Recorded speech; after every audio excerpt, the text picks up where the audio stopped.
Debate education, of course, provides a great amount of benefits. It teaches kids to think critically, to communicate to others what they heard.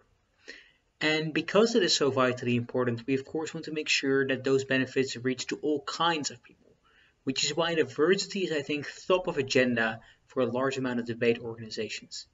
However, that often means diversity within the educational platform in which we operate, which tends to be either universities or high schools. The Urban Debate League in the United States flips that model. It looks at particularly those schools in postcode areas that perform worst and tries to make sure that the benefits of debate education reaches these people most of all. I spoke with the executive director of the Silicon Valley Urban Debate League, Rolland Janairo. He gave us a fantastic and inspiring vision for how you can utilize debate education to help those kids get ahead. But what I also found very inspiring is that his vision went further than just debate education. Through the mentorship program, they are capable of providing a genuine, strong economic opportunity to everyone who participates in their programs and make sure, therefore, that the kids who go through their program are far more likely to attend college, but also far more likely to get a meaningful job and make a difference in the world, even beyond debate education.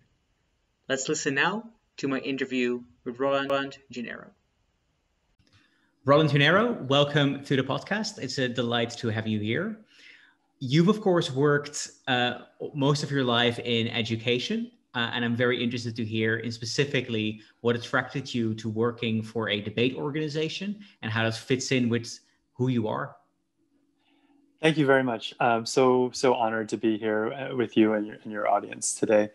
So I'm Rolland Janairo. I'm the executive director of the Silicon Valley Urban Debate League. When I started my career many moons ago, I started off as a preschool teacher. So I was teaching students ages 3 to 5 years old.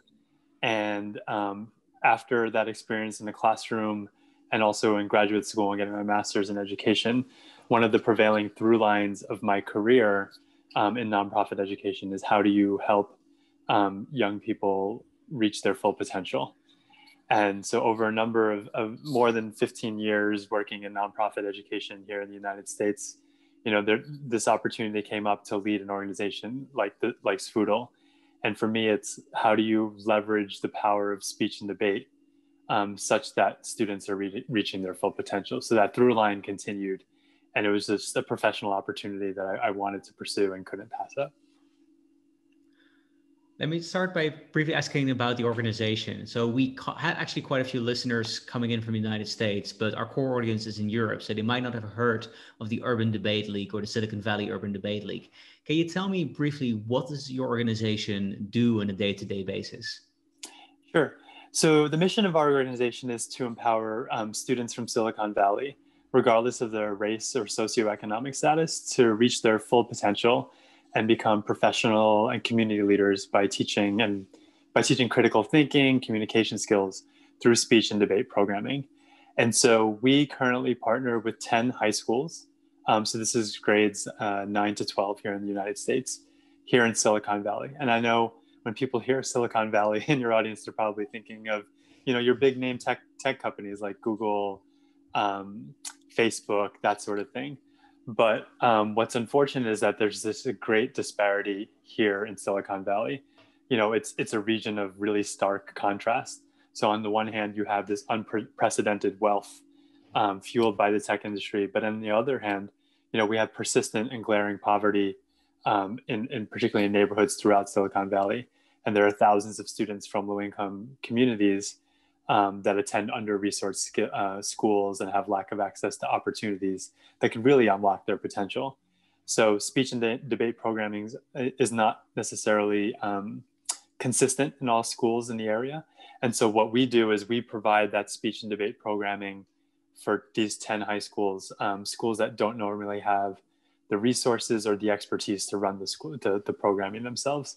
So in some of the schools, we're coaching students directly. We're teaching a class during the day, a speech and debate class, or running an after-school program.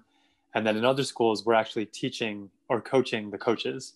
So you have full-time teachers at the schools that will be, coaching the students in speech and debate, recruiting and retaining those students in the team. And our job is to coach them and give them the resources they need to be successful in their roles. So it's kind of a hybrid model, depending on the school that we're working with. So it's indeed novel to hear from us that Silicon Valley isn't just a place of glitzy billionaire startups. And the picture you portray here, of course, is of a large amount of people who lack access to a large amount of opportunities. I personally come from a background where if we have like neighborhoods that are often impoverished, there's like 100 initiatives that come in and try to help these kids and lift them out of poverty, give them opportunities. So what makes the Urban Debate League unique? What does it confer that these other organizations aren't able to help these kids with?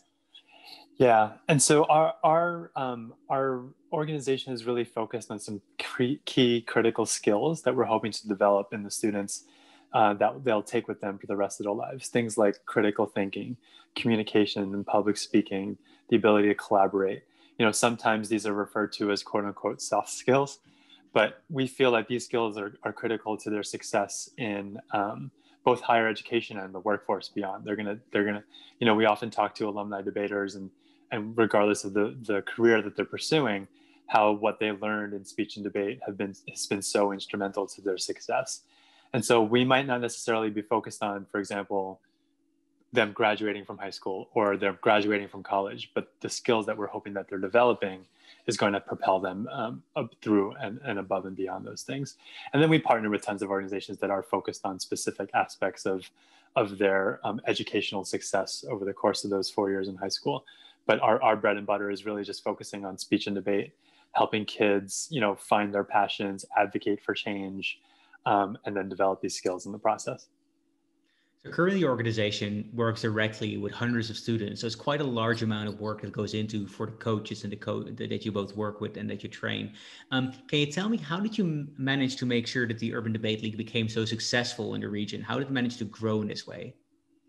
Yeah, it's through a community effort. And so, yes, we have an amazing staff who all have experience either competing themselves in high school and college, but then also teaching high school and college debaters. And so, first and foremost, we have an amazing staff, and foundationally, being able to relay the content is obviously very important.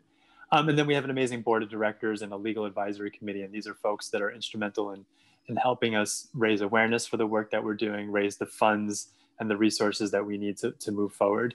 And then we just have a network of amazing urban debate leagues in the United States in general. There are more than 22 leagues nationwide that are doing similar things in other cities. And so we have a national association for urban debate leagues that's giving us great resources to do what we do, whether it's the after school curriculum, and they have model lessons and all that fun stuff, or it's sharing of best practices. We're meeting about monthly with all the executive directors across the league to share best practice, talk about challenges, particularly in the era of COVID. The things have kind of been uprooted in terms of the model, but we just have this amazingly supportive network of folks that are invested in each other's success. That is indeed very encouraging to hear. And in particular, I'm very inspired to hear that you've managed to attract so many teachers to join the program and become your coaches and mentors. Now, I imagine teachers have a lot on their plate. So how do you manage to convince them, and how do you manage to convince schools that that UDL is something that they should add to the program? Yeah, a lot of it has to do with, for us, is if you're going to have a sustainable community of speech and debate and a culture of speech and debate, you have to start from within. So when we're the ones teaching the students directly, as you can imagine, it presents some challenges because it's almost like a parachute model where you're coming in, you're teaching the students, and then you're leaving, but you're not like this inherent part of the community. And so by recruiting these teachers, you're really starting to build that sustainable community. So even if that teacher were to leave, there are other administrators or other teachers who could help step into their place.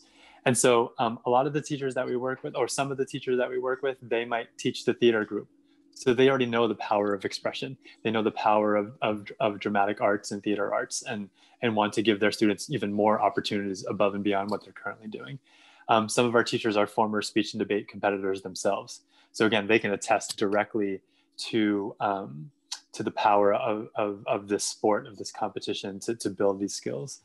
A lot of administrators, they know that their students will get asked, particularly during college admissions, did you do speech and debate? This has come up time and time and again from principals who I've spoken to, that there are college admissions officers who want to know, how are you going above and beyond the curriculum that you're experiencing during the day, and really developing kind of your whole self.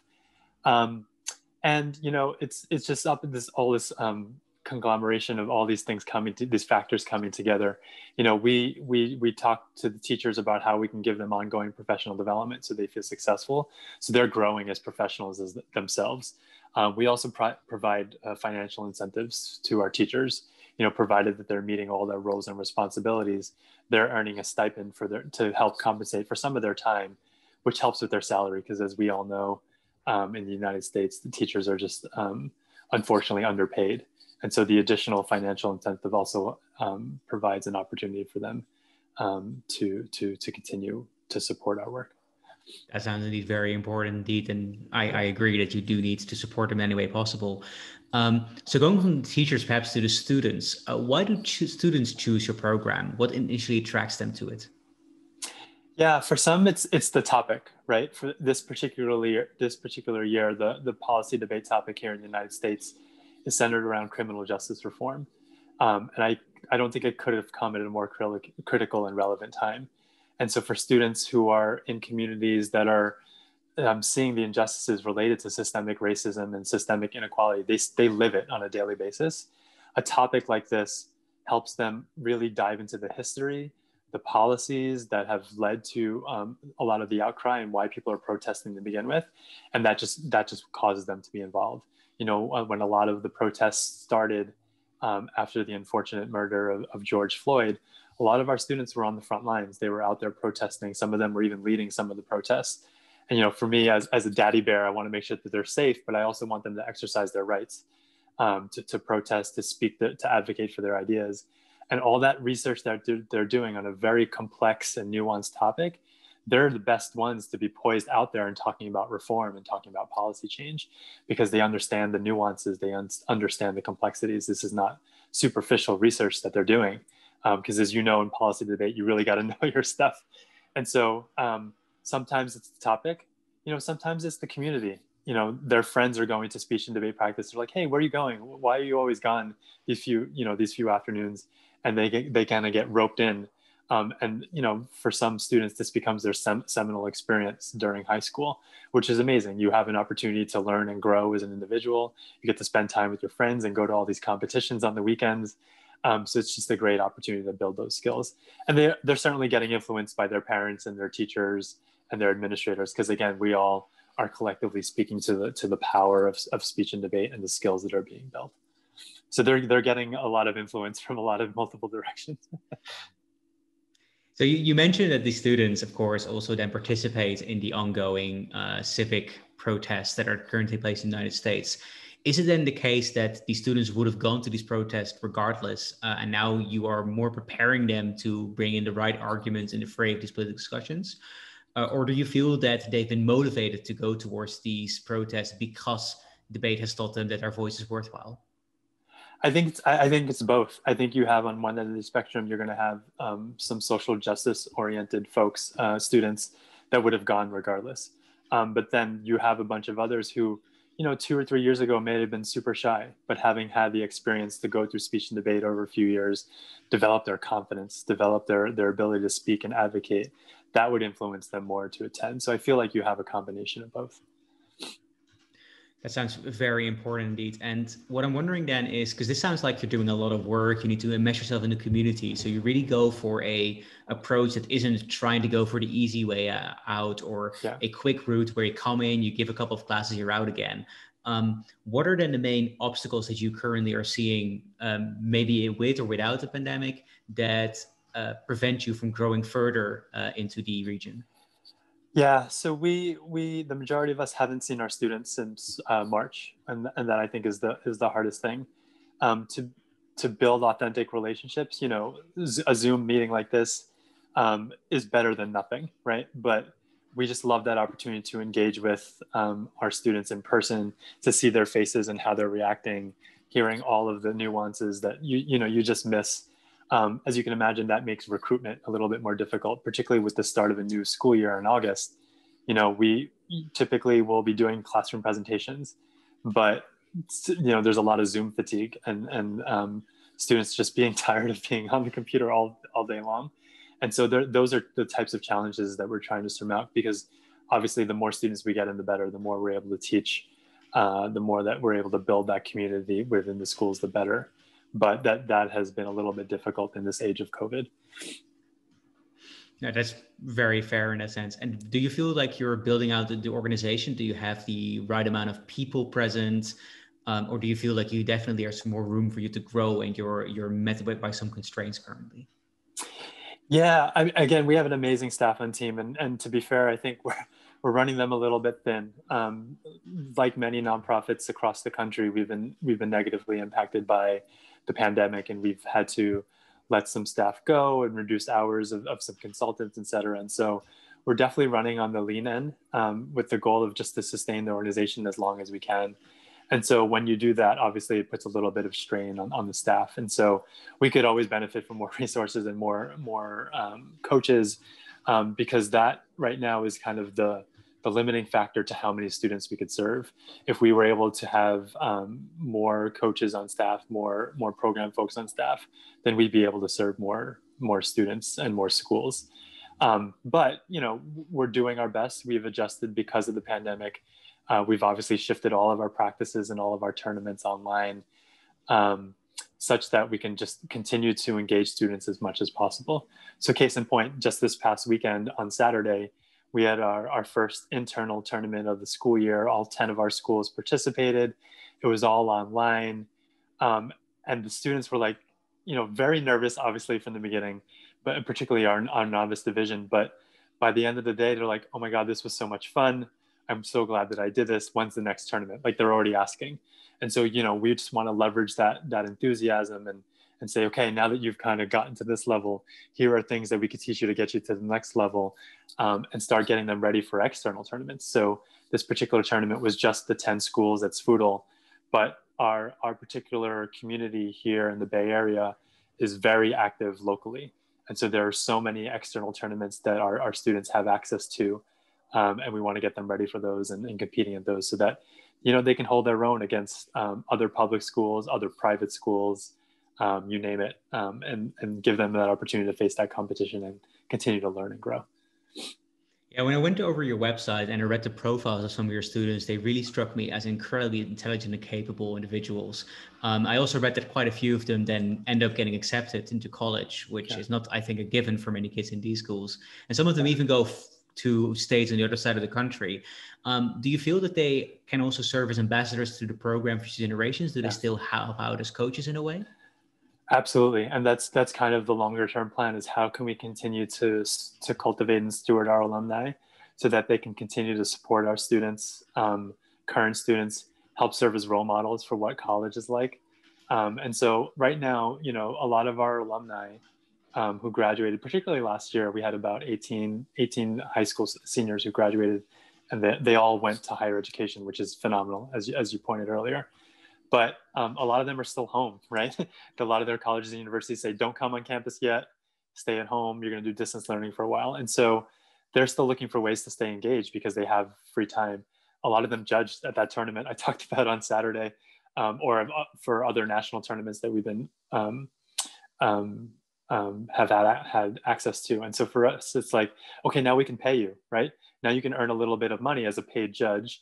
You can support our students because we always need judges at these tournaments. And then a lot of them have helped with guest lectures. Some of them were lab leaders during our summer camp because they have tons of experience. They've been in the front lines. They've been in the competition.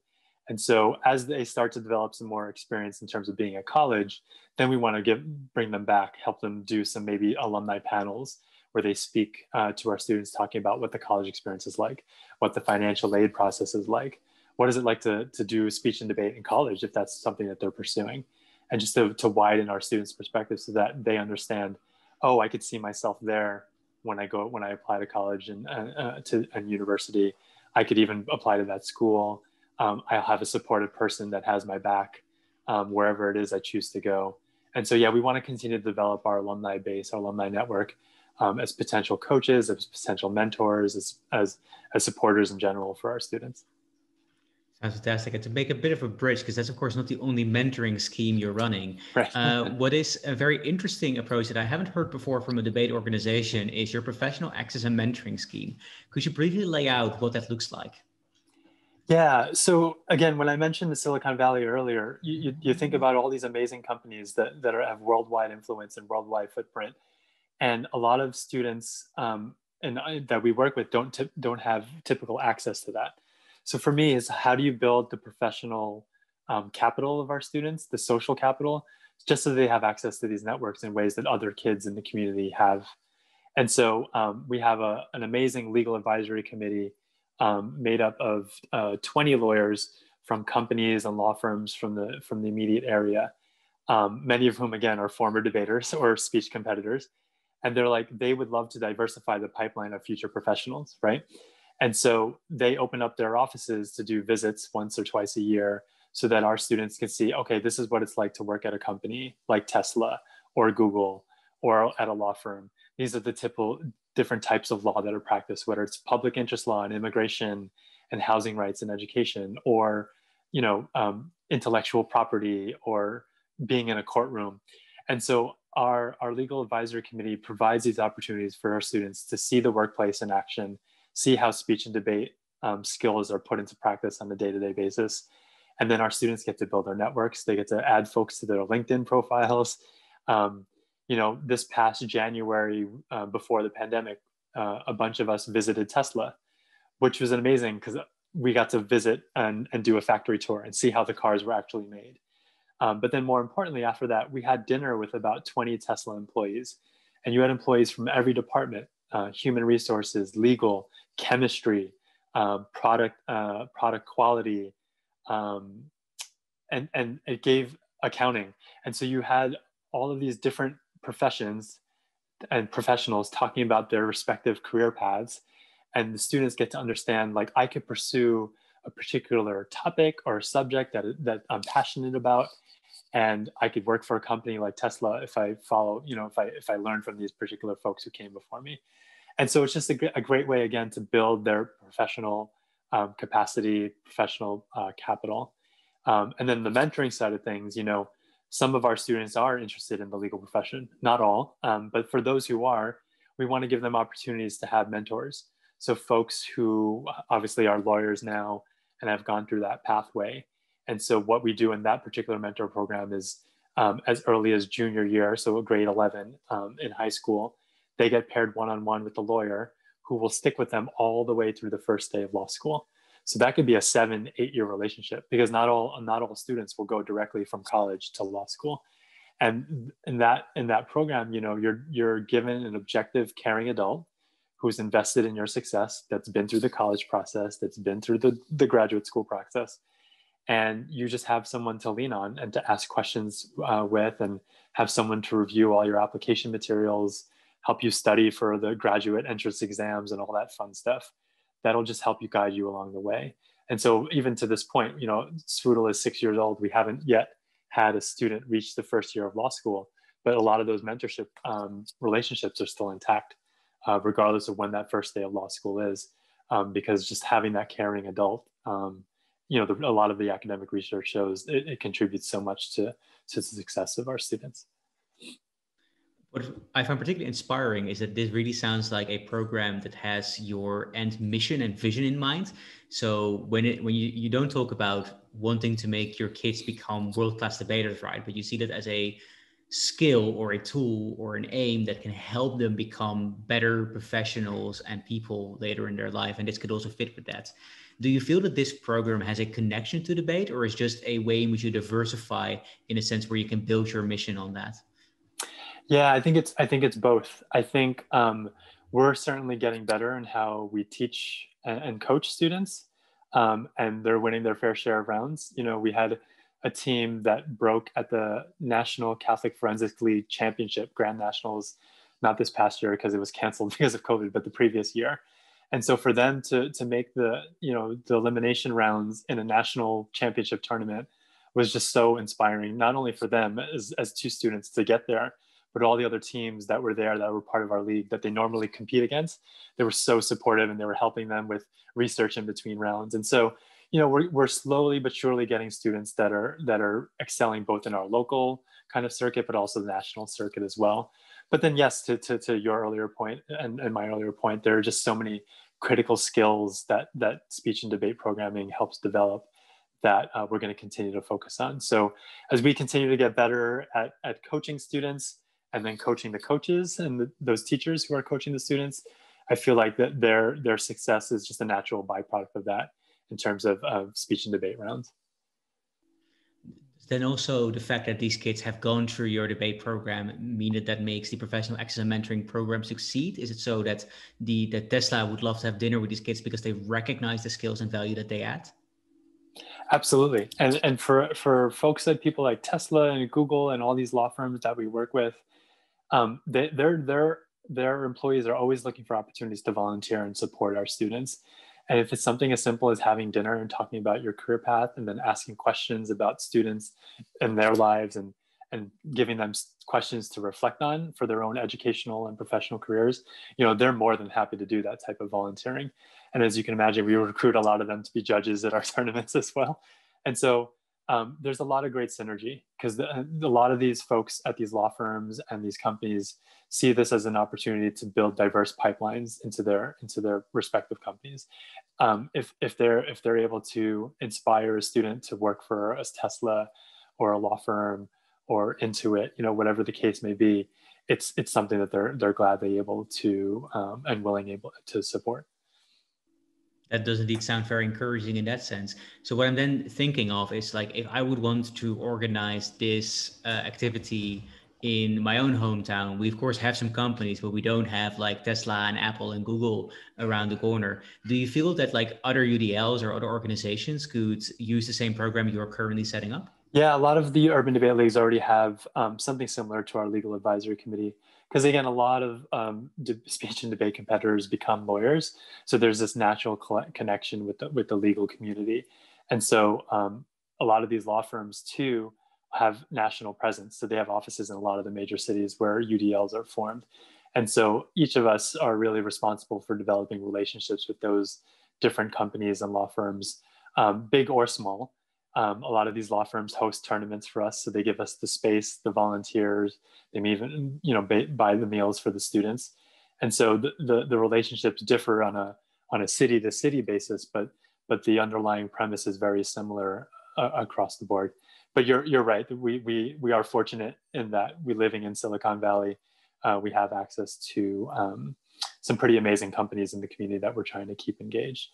I will also say that there are a number of opportunities that I'm currently pursuing with other urban debate leagues where we have submitted national proposals to some of these bigger companies and law firms to say, hey, you know, I know that you are speaking out against racial injustice and racism, and you want to support organizations like ours. So, you know, we might have 6 urban debate leagues putting a proposal together, and maybe we'll do a 6-league competition, and they're supporting our growth within our respective cities and how we're reaching and teaching our students. And so there are definitely opportunities for our urban debate leagues to really coalesce and collaborate that help each of us individually from a financial perspective, but also just elevates the stature and the camaraderie among the leagues as well.